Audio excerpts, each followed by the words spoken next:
Bonjour à tous et bienvenue dans le royaume de Keia. Aujourd'hui, nouvelle vidéo deck tech résultat d'un petit tournoi que j'ai été faire, un standard showdown au hasard ludique de Namur. Alors, avant de démarrer cette émission, évidemment, on remercie notre partenaire La Case Départ, magasin de jeux de société, puzzle et jeux de TCG, qui se trouve à Louvain-la-Neuve avec une salle de jeu. Donc n'hésitez pas à aller les voir, à leur faire un petit coucou, et si vous y allez, de dire que vous venez de la part des Royaumes de Keia. Ça fait toujours plaisir. Donc, j'ai participé à un petit standard showdown au magasin Hasard Ludique à Namur. Donc, petit tournoi bien sympathique, hein, testé. J'ai hésité quel deck prendre. Voilà, et puis j'ai pris mon deck de cœur, qui est un deck connu hein, pour l'instant, mais dans une version un peu différente, un peu spicy, comme j'aime les faire, vous le savez bien. Donc, je vais vous présenter le deck, je vais vous présenter un peu les match-ups, et on va déballer ce que j'ai reçu du tournoi, hein, les petits lots, si j'en ai eu évidemment par rapport à mon classement. Première chose qu'on va faire, c'est qu'on va détailler un peu le deck. Alors, comme vous pouvez voir, hop, je l'ai un peu, hop, ici. Alors, je le fais en vidéo comme ceci, vous allez très vite comprendre pourquoi, alors que la dernière fois que j'avais fait ça, je vous avais montré mon deck que j'avais mis sur un site internet. Pourquoi je le fais comme ça? C'est extrêmement simple, en fait, hein. C'est que ce deck est presque, enfin, en tout cas, j'essaye, qu'il soit le plus possible pimpé. Donc pimper, ça veut dire mettre des cartes foil, mettre des cartes alternatives et tout, et tout, et tout, et tout. Donc voilà, donc, c'est ce que j'essaie de faire. Donc pour ça, pour montrer au moins la beauté des cartes, ben, je vous le montre en vidéo comme ceci. Mais quel deck joues-tu, Joachim? Oh là là! Alors, évidemment, j'ai le choix entre plein de decks. Hein. Comme vous savez, j'aime bien builder des decks. Donc, la dernière fois que j'avais fait un tournoi, je vous l'avais montré, c'était avec mon Golgari. Cette fois-ci, je suis allé avec un autre deck. Et voilà, j'ai 6 à 7 decks standards de près. Aussi bien fun qu'un peu moins fun, et ainsi de suite. Donc voilà, j'ai hésité entre deux. Ça dépendait un peu des gens que je voyais au tournoi. Si je voyais qu'il y avait des gens qui était venu que pour du fun, j'avais un super deck, dans lequel je ferai aussi une vidéo pour le présenter parce qu'il est assez marrant. Voilà, un deck Celestia qui invoque des gros monstres comme Valgavoth, Atraxa et ainsi de suite très vite. Ou s'il y avait, je voyais qu'il y avait des joueurs qui étaient là quand même un peu pour du sérieux, je prenais ce deck-ci. Je suis arrivé, j'ai vu quand même qu'il y avait quelques joueurs qui étaient là, pas pour rigoler, en tout cas, enfin, oui, pour rigoler parce que c'était une très bonne entente, c'était vraiment génial, mais leur deck était là pour casser des bouches. Donc je me suis dit, bah écoute, c'est le moment, Joachim, de tester ton deck le plus méta et de voir si les petits trucs que tu as mis dedans peuvent fonctionner. Et pourquoi pas alors tester des plus gros tournois standards avec. Limite même si un jour ils recommencent les grands prix, hein, donc ils appellent ça autrement maintenant, hein, mais s'ils recommencent les grands prix en standard, si la méta n'a pas trop tourné, pourquoi pas aller avec un deck dans ce style-là. En tout cas, moi, c'est le style que j'aime bien pour l'instant. Vous allez voir, hein, vous allez vite comprendre, vous allez vite me dire en commentaire, ouais, enfin, c'est un deck connu, quoi, c'est un deck méta. Oui, mais voilà, moi j'aime ce deck. Alors, hop, on est prêt, on retourne. Hop là. Donc, on commence par les passages merveilleux. Bon, les passages merveilleux, ça va pas beaucoup vous aider. J'en joue deux. Un foil, un normal pour l'instant, hein, donc si jamais vous avez des foils, n'hésitez pas à penser à moi, surtout pour les alternatives, hein, vous allez voir, moi j'aime beaucoup ça. Donc, bah, j'en joue deux, c'est un fetch en standard, c'est bien, ça permet de vider votre deck des terrains. Hein, alors, c'est un deck, c'est un LAN qui arrive quand même en jeu engagé, sauf si vous avez 4 terrains, y compris lui. Donc, le LAN de base qu'on va chercher. C'est pour ça que j'en mets que deux, j'en mets pas 4 de passage merveilleux.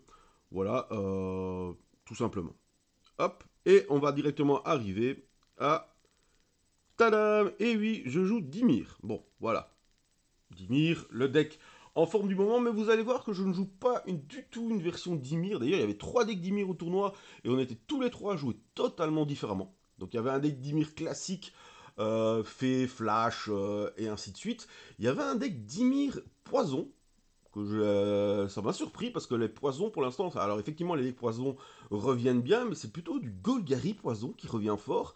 Et là ici j'ai eu un Dimir poison, donc intéressant, hein, ça m'a intéressé, j'ai un peu regardé son deck, j'aime bien les decks qui sortent d'ordinaire. Alors un égout de la cité citérène.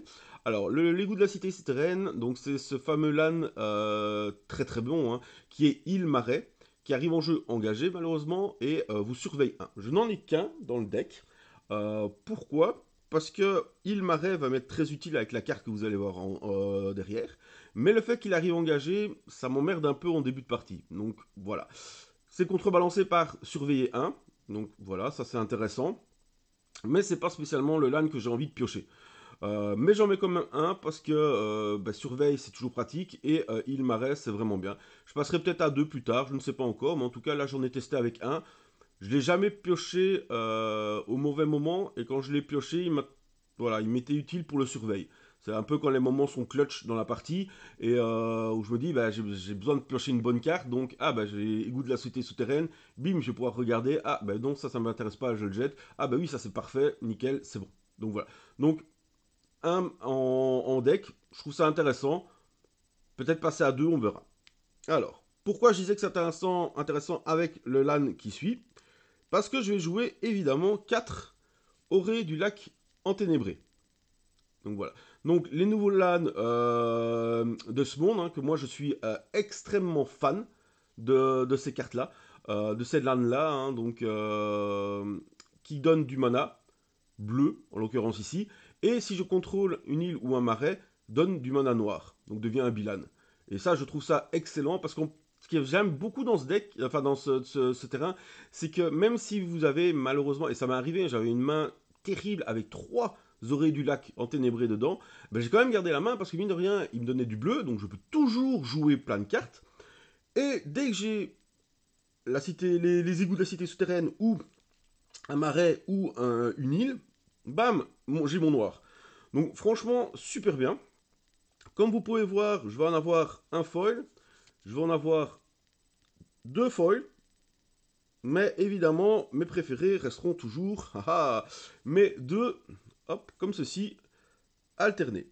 Alors si je pouvais avoir, mon but serait d'avoir les 4 alternés foils, évidemment, mais en attendant, si j'ai les 4 alternés, ça m'aiderait bien. Je passe après à mon deuxième LAN favori, que j'ai mis que 2 fois de nouveau aussi. Pourquoi? Je m'explique. Alors, le Rentless Reef, je sais plus que le nom en français. Donc c'est l'âne en fait qui arrive en jeu engagé, donne un noir ou un bleu, et surtout pour 4 mana, devient un requin 4-4 Dead Touch, qui quand il attaque, fait que l'adversaire cible meule 4 cartes. Alors, normalement il est souvent utilisé pour le meule et tout ça dans les combos, dans cette salle combo avec Jace et tout ça. Je ne joue pas du tout cette version-là, hein, je l'ai testé, mais j'aimais pas du tout la version Dimir comme ça. La Dimir démon et tout, c'est pas pour moi. Vous allez voir. Mais ça reste une 4-4. C'est fort. Ça a dead touch. Donc mine de rien, c'est un bon bloqueur, c'est un bon attaquant. Souvent, les decks adverses ne savent pas y répondre. Donc voilà. Et pour bloquer, une 4-4, mine de rien, c'est fort. Donc voilà. Donc très très bon LAN. 2, c'est bien. De nouveau, parce que je veux pas plus. Pourquoi? Parce qu'arrivé engagé. Maintenant, ouais, un troisième n'est pas totalement inutile. C'est encore des petites choses à régler. Mais en tout cas, pour l'instant, 2, il m'a toujours été utile. Et je l'ai jamais eu en main en me disant merde, j'ai celui-là parce qu'il est engagé. Donc voilà. J'ai 22 LAN en tout. On va passer aux 4 rivières souterraines. Underground River, c'est pas très compliqué. Hein, voilà. Hop. Ajoute un mana incolore. Si vous prenez un mana bleu ou un mana noir, vous prenez une blessure. Ça stabilise la courbe de mana, ça arrive pas engagé, donc c'est nickel. Voilà. Franchement, je crois que sur tout le tournoi, les 3 rondes, je me suis pris une blessure, je crois, avec ça. À chaque fois, j'avais assez avec mes orées et tout. Franchement, ça suffisait. Mais ça stabilise, voilà, ça rassure et tout. Indispensable. Et après, on arrive aux LAN de basse. Alors, les LAN de basse, hop, hop, hop. Que je fasse pas de bêtises. Hop, je vais vous laisser le dernier marais au-dessus pour cacher un peu ma secret tech. Enfin, c'est pas une secret tech. Mais... Voilà, 5 îles. Alors, moi, je veux des belles îles. Donc si j'ai ces 5 îles comme ça, foil, c'est nickel. Voilà. J'aime bien aussi celle de Kamigawa, hein, en version full japonaise. Mais ici avec le petit Yakuza et tout, dans une Tokyo traditionnelle et en même temps totalement futuriste, je surkiffe. Voilà. Pour les marais, ben, la même chose, hein, les beaux marais, mais avec les petits esprits et tout. Enfin voilà, c'est magnifique. Hein, rien à dire. De toute façon, les LAN, quelles que soient les éditions, les full art, franchement, ils sont trop beaux. Vous avez l'embarras du choix. 5 îles, 4 marais. Le ratio me paraît très très bon. Voilà. Donc j'adore ça. Et on va arriver, du coup. Hop, on va mettre les marais au-dessus pour avoir plus simple. On va arriver du coup au deck. Alors, ça c'était les LAN. Je vais laisser un petit peu. Mon deck, je ne vais pas le cacher, hein, je ne l'ai pas non plus inventé, hein, malheureusement, j'aurais bien aimé avoir l'idée. C'est en regardant des streamers et une streameuse en particulier qui testent plein de decks, plein de façons différentes. Et genre, j'ai copié plein de ces decks pour les tester parce que j'adore. Et elle a testé un deck que, bah, franchement, ça a fait un gros boom dans mon cœur.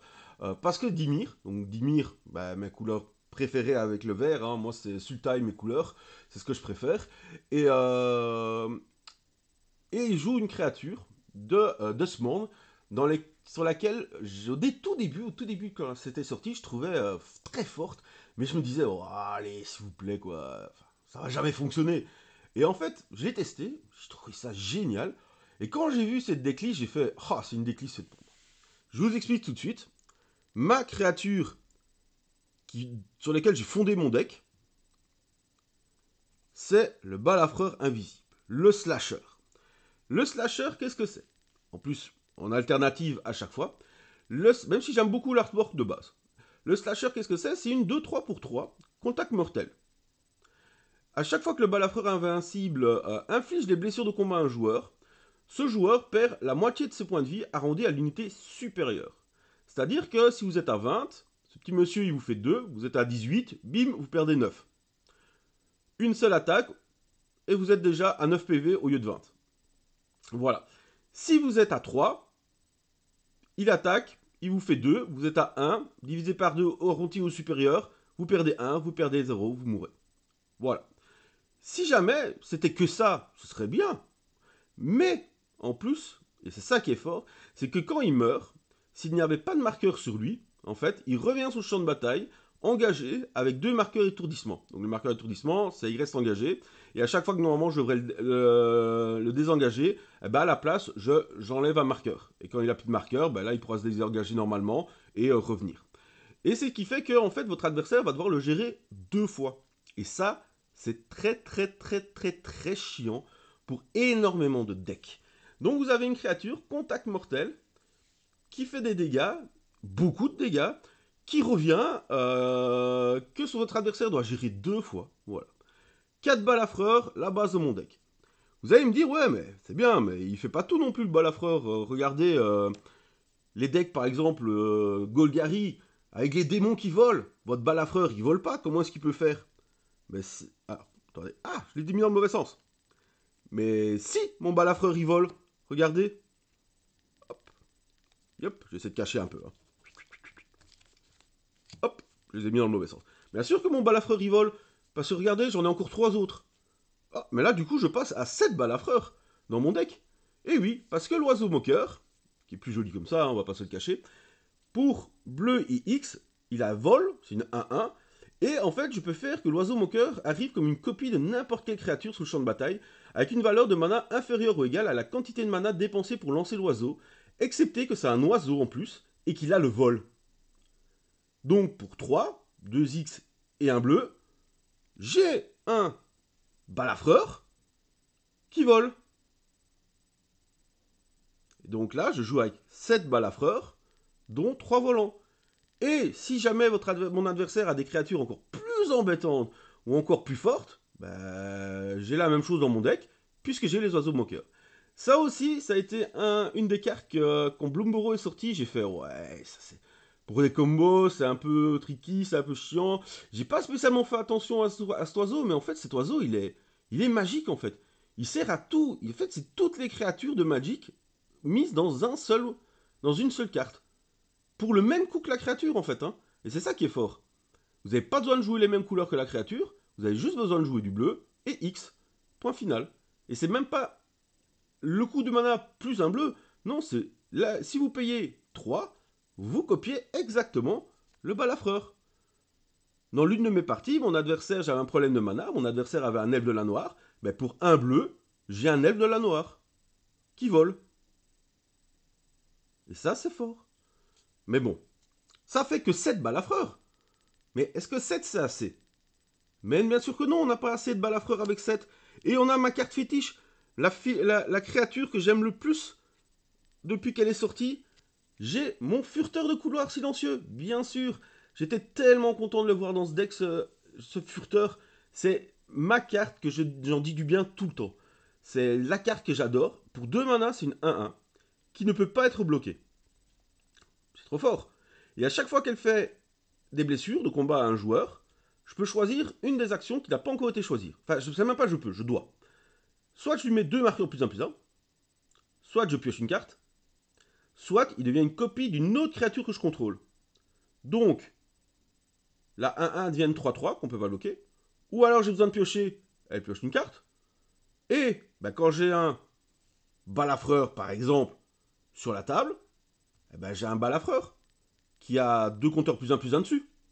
Alors, il perd, évidemment, le ne peut pas être bloqué. C'est un peu dommage, mais voilà. Donc là, je vais avoir 11 balafreurs dans mon deck. Mais c'est pas tout, puisqu'il devient une copie d'une créature, l'oiseau, qui est lui-même une autre créature. Donc je vais copier. Donc j'ai le vol. J'ai plus 2. Et je suis une Atraxa, par exemple, hein, même si ça arrive jamais, hein, mais voilà. Et donc voilà, ça c'est une petite créature, tellement énervante pour mes adversaires. Regardez-moi en alterner toutes. Wow, comment c'est trop beau. Voilà. Encore une créature que j'adore. Évidemment, vous me dites, ouais, c'est cool, mais ça fait plein de créatures qui passent avec, voilà, elle peut pas être bloquée, elle vole. C'est pas mal, mais il faut quand même rentabiliser aussi tout ça. Ben bien sûr. Et pour ça, on a quoi? Eh ben, on a cette brave petite curiosité perpétuelle. Déjà, c'est une 4-3 flash. Donc, nickel, hein, on va bien attendre que nos adversaires jouent leurs cartes avant de pouvoir l'emmerder. Et une fois que vous en avez ça, eh ben, à chaque fois que une créature que vous contrôlez fait des dommages le combat à un joueur, on pioche une carte. Nickel, vu qu'on peut pas me bloquer. Et s'il meurt, ben, si c'était une créature, ça revient comme un enchantement. Et elle est 4-3. Donc ça, c'est très fort. Donc là, on a la base du deck. 11 slashers et une petite curiosité qui me permet de piocher. Et tout ce qui arrive après, plus ou moins, est pour emmerder mes adversaires. Tout simplement. Et comment on emmerde un adversaire le temps de le tuer? Eh ben, déjà, première chose qu'on fait, on va engager ces créatures 4 fois avec les noyeurs de fausse crue. Le noyeur de fausse crue, très très chouette, pour 2 mana. C'est une 2-1 vigilance, flash, un petit rondin, moi qui adore les rondins. Et quand il arrive, en fait, j'engage une créature ciblée qu'un adversaire contrôle et je mets un marqueur étourdissement sur elle. Et ce qui est pas mal, c'est que je peux y 2 et je l'engage. Je le mélange dans ma bibliothèque, ainsi que je mélange la créature ciblée avec le marqueur étourdissement dans la bibliothèque de son propriétaire. Et ça, c'est trop fort. Parce que du coup, les démons 6-6, par exemple, je les fais dans le tournoi sur un Golgari, hop, j'arrive à son tour, je mets un petit marqueur d'étourdissement, à mon tour, on les remélange, et bim, le token il disparaît. Ah, ben, c'est bête, hein, t'avais des... comment ça s'appelle? Les annexes. Ah ben ouais, ben t'as des annexes, tu vas te prendre des dégâts. Il n'y a plus de démons. Donc ça me permet vraiment de gérer n'importe quelle créature ou presque que mon adversaire me met sur la table. Et au pire, ben t'as des trucs qui veulent me bloquer mes slashers. Bim, je t'engage. Tu sais plus bloquer mon slasher.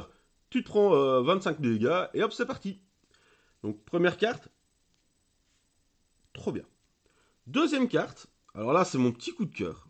Déjà, visuellement cette carte, elle est tellement belle. Ertai revenu à la vie. 2. Oh, on a alterné foil comme ça, les gars. Oh, qu'est-ce que j'adore ça. Alors, pour 4 mana, en flash, c'est une 3-2 de nouveau. Qui fait que, quand Ertai revenu à la vie arrive sur le champ de bataille, choisissez l'un. Ou jusqu'à l'un. Soit je contrecarre la cible, sort, capacité activée ou capacité déclenchée. Et son contrôleur pioche une carte. Soit je détruis une cible, autre créature ou planeswalker. Et son adversaire pioche une carte. Ben voilà, en fait. C'est trop fort. Il est trop fort en fait. C'est soit vous gérez avec un contre, soit vous gérez en gérant quelque chose. Alors effectivement, votre adversaire pioche une carte, mais avec le flash, vous pouvez vraiment le jouer au bon moment pour que ça ne vous embête pas, ça vous handicape pas. Donc voilà, 2, c'est largement assez, mais c'est vraiment, vraiment bien. Et après, on arrive au petit côté vraiment funky, spicy, et tellement beau dans mon deck. On va commencer par 3 Kaito. Alors, Kaito, le fléau des cauchemars. Regardez, j'ai 3 versions différentes. Il est trop beau. Alors, Kaito, c'est un petit Planeswalker assez marrant parce qu'il a le ninjitsu. Donc déjà, ninjitsu, je rappelle, hein, quand vous attaquez et que vous n'êtes pas bloqué, vous pouvez payer le coup de ninjitsu et vous remplacez la créature par une autre créature. En notre cas, ici, c'est un Planeswalker. Mais vous allez me dire, ouais, mais un Planeswalker, ça n'attaque pas, c'est pas normal.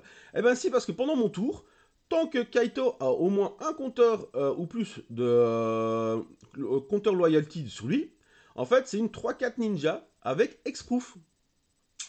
Et ouais, donc du coup, le fait qu'il ait Hexproof, c'est excellent. Et ses capacités ont quoi? Ben, il a 4 marqueurs loyauté. Pour un plus 1, il va avoir un emblème que les ninjas que je contrôle ont plus 1 plus 1. Je crois que je l'ai utilisé une fois sur toutes les games. Le 0, je l'ai utilisé plusieurs fois. Je surveille 2 et je pioche une carte pour chaque adversaire qui a au moins perdu des points de vie. Bah, c'est nickel, hein. Vous avez fait votre phase d'attaque. Bim. Vous pouvez surveiller 2 et piocher au moins une carte. Et le moins 2, alors le moins 2, oh, qu'est-ce que je l'ai utilisé aussi? Ben, vous engagez une créature adverse, bah, une créature, généralement ça va être un adverse, et vous mettez 2 stun counters dessus. Donc ça veut dire qu'il va mettre 3 tours à revenir. Voilà. J'ai 3 petites bébêtes comme ça, 3 magnifiques, que votre adversaire ne peut pas, va devoir gérer d'office. 90% du temps, ben, il va devoir le gérer pendant son tour. Et ça, c'est bien, puisqu'il a Hexproof pendant mon tour. Donc voilà, un bon petit Kaito, il m'a été très utile pendant, mais plus de 3 ça ne sert à rien, mais il m'a été extrêmement utile pendant tout le tournoi. Mais un Kaito ne suffit pas, car un deuxième Kaito se profile à l'horizon. On remercie évidemment Fondation de nous avoir ressorti celui-ci. Pour 3 mana, il a 3 compteurs loyauté dessus. Okay. À chaque fois qu'une créature que je contrôle inflige des blessures de combat à un joueur, je mets un marqueur loyauté, qui montre assez vite. Son plus 1 est tout bonnement génial dans mon deck. Puisque pour plus 1, jusqu'à une créature ciblée que vous contrôlez ne peut pas être bloquée ce tour-ci. Je pioche une carte et je défausse une carte.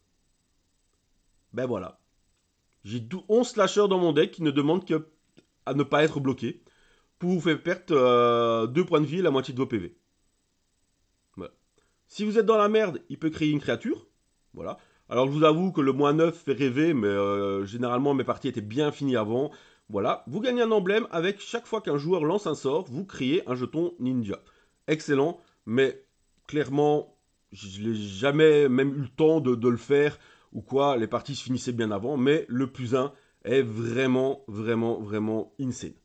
C'est génial. On continue, on va gérer les créatures adverses. Pour gérer les créatures adverses, hop, on arrive avec des exterminés. Hop, regardez-moi comme elles sont belles, ces exterminées. Oh, elles sont trop jolies. Voilà, exterminé, hein, vous détruisez une créature ciblée de force et d'endurance totale, donc on les additionne, inférieur ou égal à 5. Ça gère pas mal de choses dans le méta, ça gère les elfes de la noire, et ça c'est très bien. On va avoir évidemment les 4 droits à la gorge, parce qu'il n'y a rien de mieux que droit à la gorge. Voilà. Mais on va aussi avoir les triomphes amers. Parce que les triomphes amers, bah, ça permet de gérer les planeswalkers. Et ça, c'est intéressant. Voilà. Ce qui est moins intéressant, c'est que soit vous défaussez une carte, soit vous payez 3 points de vie. Franchement, à aucun moment, ça m'a embêté. Soit j'ai un land de trop dans la main. Voilà. Soit j'ai la dernière carte que je vais vous montrer qui va aussi pouvoir être défaussée et tout ça. Donc, voilà. Ça ne me dérange pas. Donc, j'en joue 3. Et enfin, la toute dernière carte que je vais jouer, c'est Think Twice. Alors, Think Twice, c'est peut-être la carte la moins intéressante, on va dire, de mon pack. Si je devais faire des modifications, évidemment, ce serait la première qui partirait. Mais j'aime bien Think Twice. Déjà parce que je la trouve trop belle. Déjà parce que ça me rappelle le temps où je la jouais. Et pour 2 mana, vous piochez une carte en éphémère. Mais surtout, ce qui est intéressant, c'est que pour le flashback, vous pouvez le faire aussi. Et voilà. Et puis, bah, j'ai 2 beaux Think Twice, mais j'ai surtout un 3e magnifique Think Twice que je vous avoue, je crevais d'envie de jouer. Voilà. Dites-moi dans les commentaires ce que vous pensez de Think Twice. Je sais que techniquement, je devrais les changer pour mettre quelque chose encore plus intéressant dans mon deck. Mais voilà, ça me permettait toujours d'avoir une carte. En fait, ça me permet d'avoir une carte que je m'en fous un peu dans ma main, qui ne sera pas inutile puisqu'elle se remplace en piochant, mais que, voilà, mon adversaire a ta Liliana, c'est pas grave. Ah, ta. Enfin voilà, je dois me défausser avec du reste, pas grave. Et ainsi de suite. Et généralement, mes adversaires, à chaque fois qu'ils avaient Think Twice, que je voyais que je défaussais Think Twice, c'était ah, zut, c'est pas rentable pour eux. Mais bon, voilà. Le petit Think Twice. Ça, c'est le deck de base. Il a bien tourné, vous allez voir. Et j'aime beaucoup. Et maintenant, on va passer au side. Dans le side, je vais avoir quelques petits trucs classiques, quelques petits trucs moins classiques, que j'aime bien. Première, les fermarés de Tishana. Alors, j'en ai 2. J'en ai un 3e que j'ai pu avoir dernièrement. Donc, je vais peut-être passer à 3. C'est très fort. Ça m'a beaucoup aidé dans mon dernier match contre un deck contrôle. Vous allez voir quand j'expliquerai les matchs. Donc, pas mal. Difficile à jouer pour moi. Enfin, j'ai encore du mal avec les capacités activées et déclenchées. Voilà quoi. Mais, vraiment trop forte. Voilà. Un flash, c'est une créature 3-2 en plus. Et vous vous emmerdez, un PW, vous emmerdez de plein de choses. Des gâteaux à la carotte, et des choses comme ça. Et ça, c'est trop fort. Derrière, on va avoir, bon, ça, c'est pas quelque chose de pas connu, hein. 3 Negate, trop fort. Cette carte a toujours été forte, cette carte sera toujours jouée. 3 Essence Skater, pas mal du tout. J'aime beaucoup. Hein, pour contrer une créature spell. Dans certains match-ups, c'est très fort. Ah, le petit Spicy que j'aime beaucoup. Rendre inerte. Pour 3 en rituel, vous retirez 5 marqueurs d'un permanent ciblé et piochez une carte. Mon premier match, j'ai joué contre un Golgari. Vous savez, les Golgari, ou même les Dimir démons, hein, ils aiment bien mettre ce super démon, l'archfine, qui a 3 ou 4 compteurs sur lui. Quand il en a plus, donc vous en enlevez un à chaque tour. Quand vous n'en avez plus, ben, il vous fait perdre la partie. Mais c'est une 6-6 vol qui vous fait tellement de dégâts. Et puis avec l'annexe, c'est trop fort. Bah ouais. Sauf que si je fais ça, et que je retire tes 5 marqueurs, bah au début de ton tour, t'as plus de marqueurs sur ton archivine, bah tu meurs. Tu meurs. Et donc j'ai gagné. Alors, je n'ai pas réussi à le faire. Voilà. Mais pourquoi? Parce que mon adversaire a joué une contrainte juste avant. Il a vu cette carte. Je crois qu'il s'est décomposé un peu. Et il a fait OK. Il m'a plus jamais joué de démons. Je le soupçonne même de les avoir sidés du coup après. Donc pour vous dire l'impact terrifique que peut avoir cette carte. Il s'agit des PoE aussi, hein, donc voilà, c'est pas mal.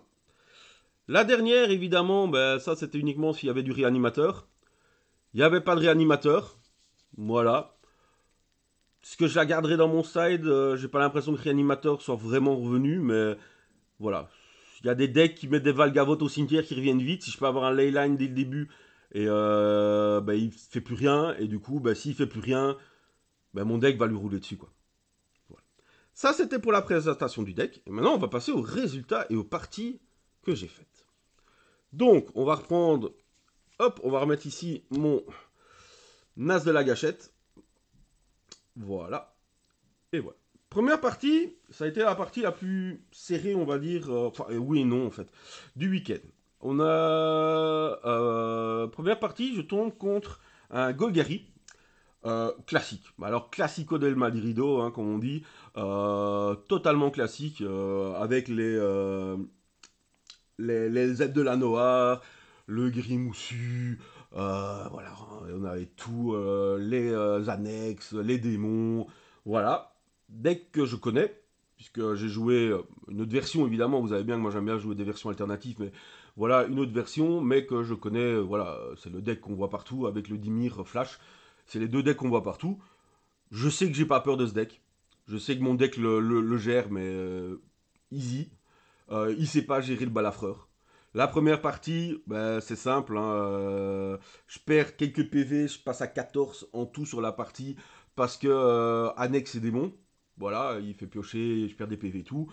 Lui, il en perd, il remonte, il en perd, et puis il en perd, et puis il en perd, et puis il en perd, et puis voilà, tout simplement, je suis passé à travers. La deuxième partie, c'est un peu moins bien déroulé pour moi parce que je pars sur une mulligan qui était vraiment pas top. J'ai même hésité à faire mulligan à 5. Avec le recul, peut-être que j'aurais dû, mais voilà. Je garde une main pas trop mauvaise, mais pas trop bonne non plus, hein. J'ai 2 LAN si ma mémoire est bonne. J'ai un Planeswalker et 3 gestions de bêtes. Mais le problème, c'est que j'ai rien pioché derrière, et une fois que mes gestions de bêtes sont parties, ben voilà, j'avais plus rien, malheureusement, voilà. Je parviens quand même à le faire bien descendre jusqu'à 6, hein, jusqu'à 5 même, mais il remonte avec les annexes, et une fois que les démons sont là et que j'ai plus rien pour les gérer, ben voilà, je passe très vite, et je me prends des grands coups dans la tronche, et je perds. Là, un petit moment de doute quand même, parce que je sais que le deck il est fort, hein, donc je doute quand même, j'hésite. Je me dis, qu'est-ce que je vais faire? Je fais, ah ouais, c'est pas grave, voilà. J'avais mis en side, c'est important ça. J'avais mis à la deuxième, j'avais rentré les rendre inertes. Non, oui, j'avais rentré les rendre inertes, oui, mais les Essence Skater pour contrer les créatures. Et je me dis, c'est une bêtise, Joachim. Remets-les dans ton side et prends les negates à la place. Et là, on arrive, troisième ronde, j'ouvre une main sans LAN. Je fais, oh non, ah non, non, non. J'annonce une mulligan, mon adversaire dit attends, il réfléchit, il annonce une mulligan aussi. Je fais oh, ok. Bon, il est sur la draw, il a quand même un petit avantage, moi pas, mais ok. Je prends une main, je fais ouais, elle est pas terrible, mais elle est mieux que celle de la partie du tour d'avant, hein, de la ronde d'avant, donc je me dis ok, je la garde. Mon adversaire la garde aussi. Et là, on est parti en fait sur une bataille assez simple en fait, où je vais le taper. Euh, Pas très fort, mais quand même, petit à petit, hein, des petits dégâts. Lui, il va avoir son annexe très vite. Je me dis, merde, c'est un peu chiant, mais ok. Et en fait, ben, on va faire un flou de chacun, et on va piocher presque que des LAN, tous les deux. Et sauf que lui, ben, du coup, son annexe, ben, ça va pas l'aider, en fait. Et puis moi, à un moment, je trouve pas mon balafreur, je trouve ah, mon furteur. Eh ben, mon furteur, il sait pas le bloquer. Et s'il a rien pour le gérer, ben, je vais lui faire des dégâts. Et tout simplement, je vais y arriver. Je vais avoir un Kaito qui fait un petit token, comment dire, ninja, qui va lui faire perdre petit à petit des points de vie.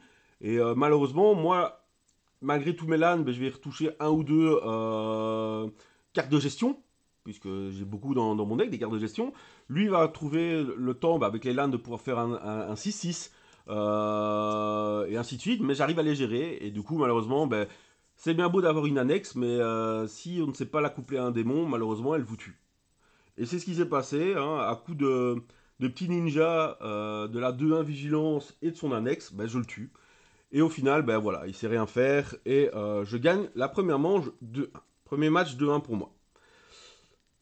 On passe à la ronde 2. La ronde 2, j'affronte attention, j'affronte mon ami Julien. Julien du hasard ludique de Namur. Il comprendra pourquoi je le dis comme ça. Non, mais voilà, j'affronte mon pote Juju. Franchement, c'est un ange, hein, c'est vraiment quelqu'un de génial. Un joueur vraiment gentil et tout. Mais Juju, je l'ai trouvé stressé pendant notre partie. Voilà, il joue cette saloperie de rouge splash vert, là, le grulagro, avec les souris qui vous tabassent. Hein. Vous faire tabasser par des souris, c'est pas cool. Hein. Joue à l'Orcana, hein, si c'est pour faire ça. C'était la blague que je lui ai dit. Si vous voulez jouer des souris, joue l'Orcana. Donc voilà, non, c'est pour rire. Mais voilà, c'est un deck très qui fait mal. Mais il est pas aussi rapide. Enfin, il est rapide contre d'autres decks. Les decks le trouvent trop rapide contre eux. Et moi, finalement, mes créatures, ben, elles peuvent arriver vite aussi, en fait. Hein. Et j'ai mes petites gestions qui gèrent vite. Et au final, ben, je me maintenais quand même. Hein. Donc la première, il m'a quand même. C'est là où j'ai le plus dur, il m'a mis jusqu'à 6. J'étais là, allez, je l'ai mis à 13, c'était bien. Et puis il m'a sorti, allez, je te booste, plus 3, machin, chose, bidule. J'ai fait, ok, tu as la première. Et là, il a la première. Dans ma tête, je me dis, ah, il reste 2 manches, dont une où il va commencer. Parce qu'il avait commencé déjà la première.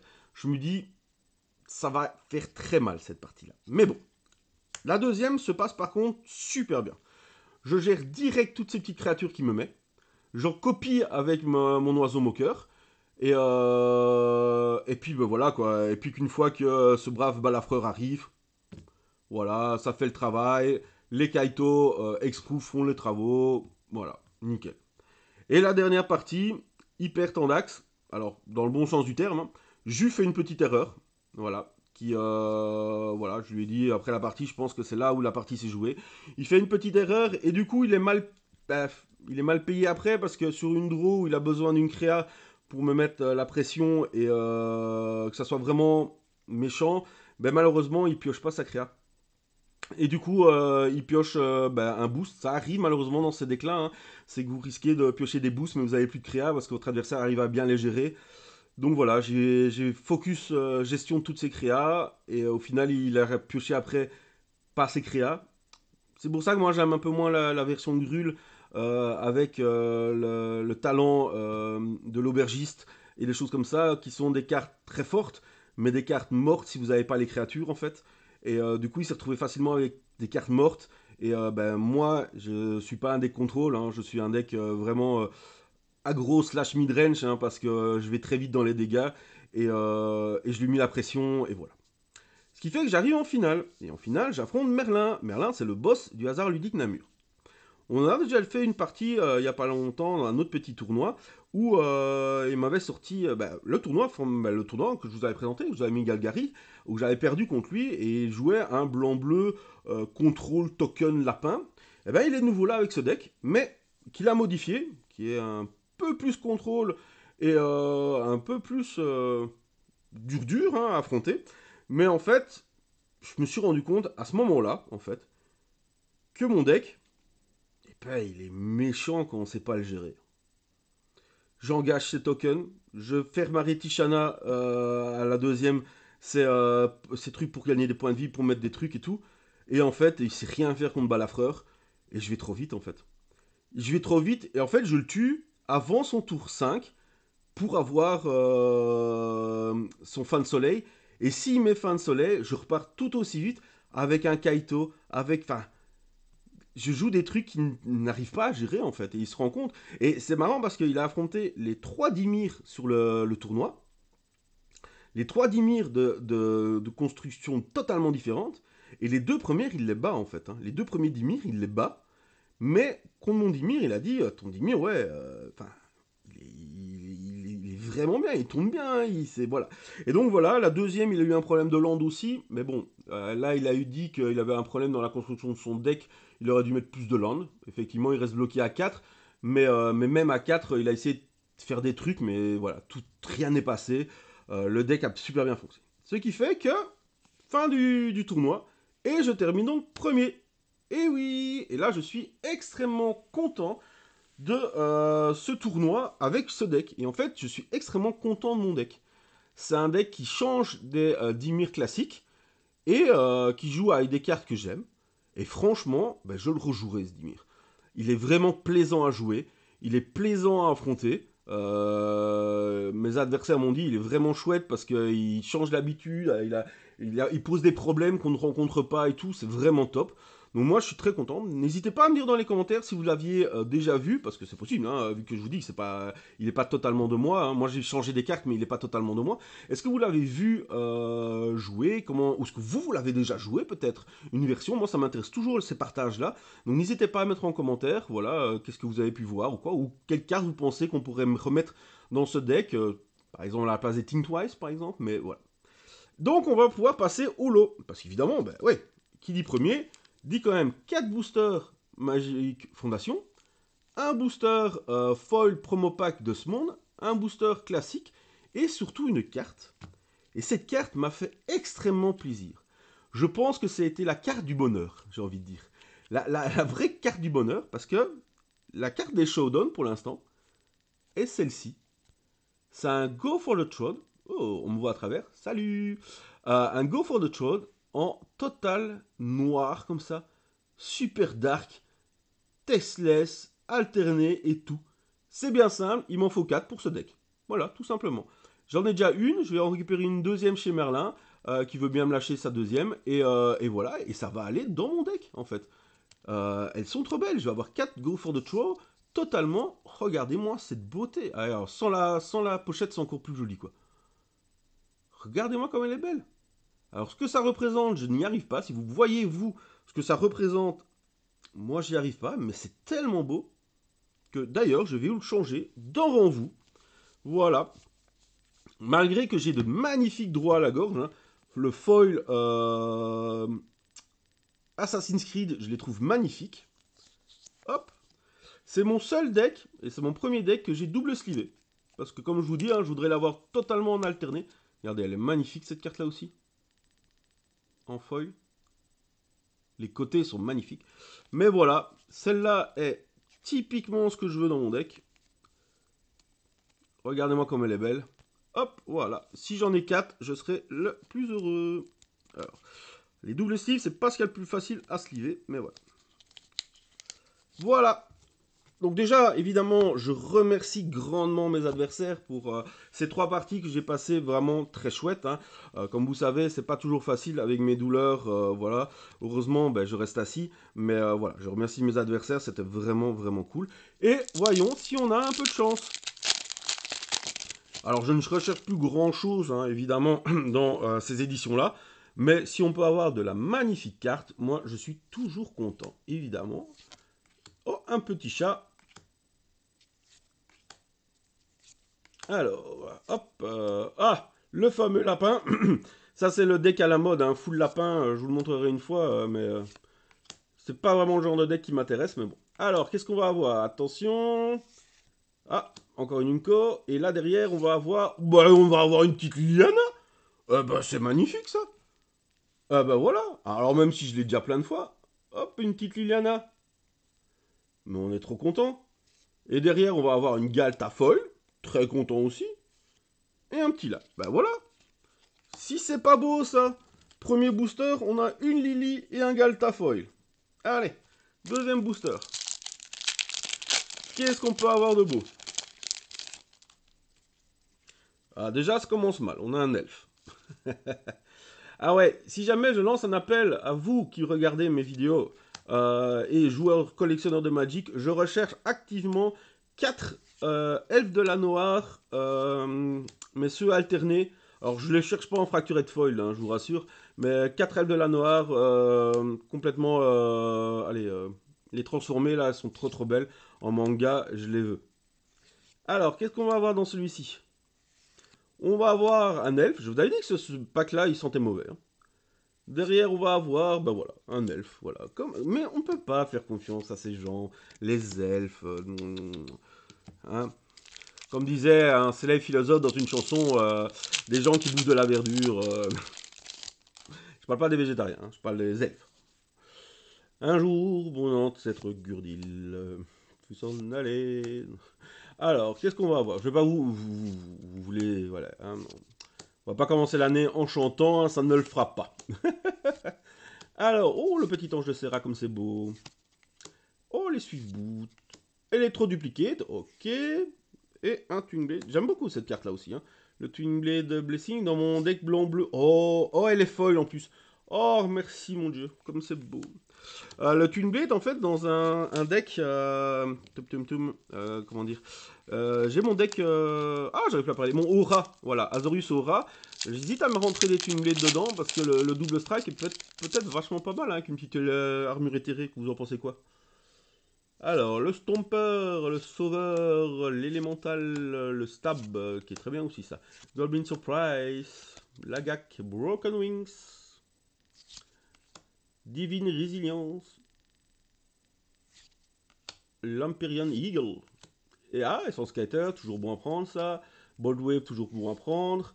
L'Autorité des Consuls, toujours bon à prendre. C'est une belle grosse crasse. Mais c'est tellement fort. Oh, une jolie plaine et un petit food parce qu'on a toujours faim. Bon, bah sur ce, je suis extrêmement content de ces boosters, hein, mine de rien. J'ai l'autorité, j'ai une île foil comme j'aime, un Gatile foil, bon, je sais que ça vaut rien, mais c'est toujours bien, Dino. Et surtout, une Lily. Ça fait toujours plaisir de voir une Liliana. Bon, c'est maintenant qu'on ouvre les boosters que j'ai vraiment envie d'avoir des dingueries dedans. Alors évidemment, on va d'abord ouvrir le promo pack classique. Hein. On ouvrira le foil pour terminer la vidéo. Et dedans, on va avoir Winter, le Misanthropic Guide. Ok. Et derrière, oh, Vagavos Faithful. Ok, je les ai déjà. Ouh, mais qu'est-ce qu'il fait là, lui? Mais Vilgriffe, qu'est-ce que tu fais là? Oh, mais je suis surkiff ça! Un roux, c'est un Weasel. C'est un Wesley. Hein, comment il s'appelle? Ron Weasley. C'est un Weasley. Oh, Vilgriffe, qu'est-ce que tu fais là? Ah, c'est pour vous ça, excusez-moi. Vous êtes prêts? Vous l'avez eu? C'est bon. Oh, le petit Vilgriffe. Allez, donnez-moi, s'il vous plaît, je voudrais un Overlord vert ou un Valgavoth, s'il vous plaît. Je suis pas... Ou un non-œil. Un non-œil. Je crois qu'il manque un non-œil, en fait. Pour en avoir 8, je crois qu'il m'en manque un. Mais il me manque un Warlord vert aussi. Et Valgavoth, on est toujours bien. Allez, une de ces trois cartes-là, s'il vous plaît. Je sais bien que je les aurai pas. Vous savez bien que quand je demande quelque chose, je ne l'ai jamais. Donc, on va commencer par votre code. Hein. Ah, difficulté, hein, il est pas droit. Vous mettez pause. Hein. Attention. Oula, qu'est-ce que c'est que ça? Meddling Cacophonie. Alors, pour 2 mana, un mana bleu, un mana incolore ou un kicker 4, chaque adversaire meule 8 cartes. Et si le spell a été kické, chaque adversaire défausse la moitié de sa librairie, arrondie ou supérieure. Ah, c'est marrant ça. Enfin, c'est pas très marrant, mais. Attention. Ah, Valgavoth Faithful encore. Et allez, allez, allez, allez, allez, allez. Ah, bah non, c'est exactement le même, mais voilà. Bon, dommage. Dommage, dommage, mais un petit Vilgriffe, comme ça, qui vient nous dire bonjour. Eh ben, on est content.